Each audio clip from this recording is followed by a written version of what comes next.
Bobi Nasution resmi didukung oleh 7 partai politik untuk maju sebagai calon gubernur di Pilkada Sumatera Utara 2024. Kini Bobi tengah mempertimbangkan calon wakil gubernur pendampingnya. PKB mengusulkan nama artis Nagita Slavina untuk mendampingi Bobi pada Pilkada mendatang.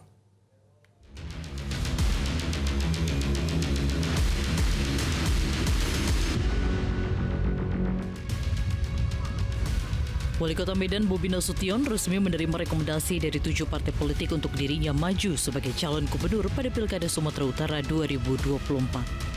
Ketujuh parpol itu adalah PKB, Golkar, Gerindra, PAN, Demokrat, Nasdem, dan P3. Wakil Ketua Umum PKB Jazilul Fawait bahkan menyebut Bobi telah diusung oleh super koalisi. Meski belum ada cawagup yang resmi diusung dari masing-masing parpol, PKB mengusulkan nama artis Nagita Slavina sebagai bakal cawagup pendamping Bobi Nasution. Alasannya, karena PKB minim kader yang memiliki daya tarik elektoral di Sumatera Utara. Partai pengusung tinggal melengkapi siapa nanti wakilnya. Kami berharap wakilnya juga akan mendongkrak elektoral Mas Bobi, akan melengkapi. Kalau bisa dari unsur perempuan, misalkan dari unsur tokoh di Sumatera Utara, dari apakah ormas, partai politik, atau yang lain.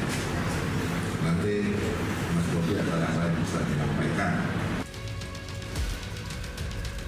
Sementara itu, bakal calon gubernur Sumatera Utara Bobi Nasution menyampaikan bahwa pihaknya akan lebih dulu melakukan koordinasi kepada partai koalisi untuk memilih wakil yang akan mendampinginya, termasuk mempertimbangkan nama Nagita Slavina dan calon keterwakilan perempuan lainnya.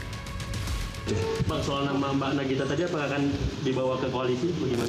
Ya pasti tadi karena kan dari nama-nama yang diusulkan dari partai koalisi ini harus disampaikan. Jadi kalau nggak disampaikan nanti PKB-nya pasti akan menyampaikan sendiri juga pastinya. Jadi akan saya sampaikan. Tapi Mas Bobi sendiri melihatnya seperti apa, Mas?